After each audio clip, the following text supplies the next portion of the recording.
ভালুকায় চোরাই অটোরিকশা সহ চক্রের ৩ সদস্য আটক।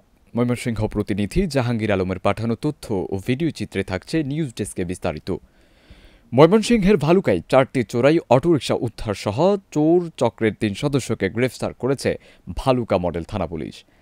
২ জুলাই সোমবার রাত আনুমানিক ৩টার দিকে অভিযান চালিয়ে তাদের আটক করা হয়। ভালুকা মডেল থানার ওসি জাহাঙ্গীর আলম তদন্ত জানান, দিনের পর দিন অভিনব কায়দায় চক্রটি অটোরিকশা চুরি করে বিক্রি করত। গোপন সংবাদের ভিত্তিতে অভিযান চালিয়ে তাদের আটক করেন ভালুকা মডেল থানার এসআই আরিফুল ইসলাম, এএসআই আমির হামজা, এএসআই তানভীর ও এএসআই শাহ আলম। চক্রের সদস্য আবু তাহেরকে জমির দিয়া মাস্টার বাড়ি এলাকা থেকে আটকের পর তার দেওয়া তথ্যের ভিত্তিতে পাগলা থানা এলাকা থেকে ৪টি অটোরিকশা সহ চক্রের সদস্য সোহেল ও নজরুলকে আটক করা হয়।